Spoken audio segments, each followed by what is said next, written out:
मैं सनातनी सोनू सभी भगवत प्रेमियों को प्रणाम करता हूँ। कल हमने भविष्य मालिका पुराण की ऑडियो सीरीज के पार्ट 1 में भविष्य मालिका पुराण क्या है को सुनाया था। आज हम पार्ट 2 में भविष्य मालिका पुराण की प्रस्तावना आपको सुनाएंगे। तो आइए शुरू करते हैं। भविष्य मालिका पुराण बता रही है कि कलयुग का अंत हो चुका है। शास्त्रीय धारा एवं मनुस्मृति के आधार पर 4 युग का ही समय देखने को मिलता है। उन युगों के नाम है पहला सतयुग, दूसरा त्रेता युग, तीसरा द्वापर युग और चौथा कलयुग। इन 4 युगों के बाद एक गुप्त युग भी आता है जिसको अनंत युग या आद्य सतयुग कहते हैं और यह प्रमाणित भी है।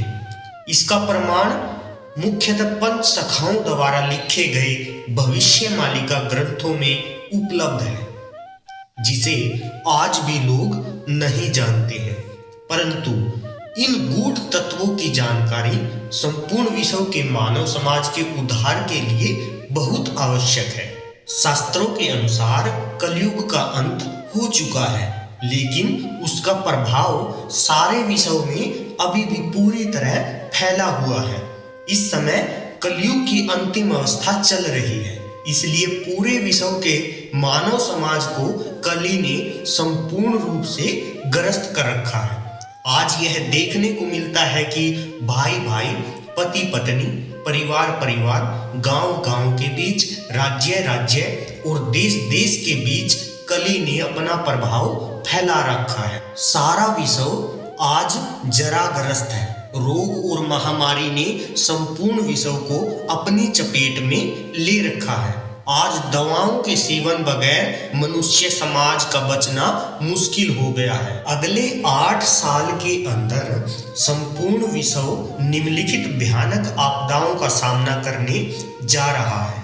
पहला तृतीय विश्व युद्ध, दूसरा खाद्य संकट, तीसरा पवन प्रलय, चौथा जल प्रलय, पांचवा अग्नि प्रलय, छठा भूकंप, सातवां अकाल, आठवां अनजान बीमारियां व महामारियां। सन 2025 में जब मीन राशि में शनि का चलन होगा, तब ये सभी आपदाएं अपना तीव्र रूप धारण कर लेंगी। यही नहीं, आने वाले समय में सभी वैज्ञानिक यंत्र, कंप्यूटर, सैटेलाइट अर्थात मानव निर्मित उपग्रह आदि काम करना बंद कर देंगे। वर्तमान समय में सभी के मन में यह सवाल है कि मानव समाज की सुरक्षा कैसे होगी और मनुष्य का भविष्य क्या होगा। इन प्रश्नों के उत्तर जिन ग्रंथों में वर्णित है, उन अमूल्य ग्रंथों की माला का नाम भविष्य मालिका है। यह कई ग्रंथों की मालिका है जिन्हें आज से 600 वर्ष पूर्व उड़ीसा में जन्मे पंच सखाओं के द्वारा उड़िया भाषा में लिखा गया था। इसलिए आज तक ये गुप्त ग्रंथ लोगों के सामने प्रकाश में नहीं आ पाए।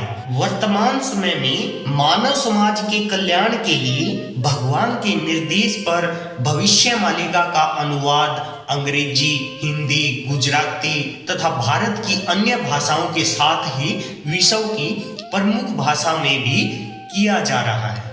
इन ग्रंथों में वर्णित नीतियों और नियमों का जो लोग पालन करेंगे, वे ही कलयुग से सतयुग में प्रवेश करने में समर्थ होंगे। तभी मानव समाज के कल्याण का वह उद्देश्य भी सफल होगा जिसके लिए पंच सखाओं द्वारा महाप्रभु के निर्देश का पालन करते हुए भविष्य मालिका की रचना की गई है। केवल इस ग्रंथ माला के माध्यम से ही विश्व में सनातन धर्म का प्रचार प्रसार और भक्तों का एकत्रीकरण होगा तथा अंततः सारे विश्व में एक सनातन धर्म ही रहेगा। प्रस्तुत पुस्तक में उक्त भविष्य मालिका ग्रंथों की कई मुख्य बातों का सार वर्णित है, जिसे हम विश्व के सभी साधु संत, ज्ञानी सज्जनों और भक्तों को उनके उद्धार के उद्देश्य से समर्पित करते हैं। धन्यवाद। अगर आपको भविष्य मालिका पुराण की आज की ऑडियो सुनकर अच्छा लगा है और आप संपूर्ण ऑडियो सीरीज को सुनना चाहते हैं, तो प्लीज चैनल को सब्सक्राइब करके बेल आइकन जरूर प्रेस कर ले ताकि नोटिफिकेशन आप तक पहुंचता रहे और लाइक शेयर कमेंट जरूर करें। धन्यवाद।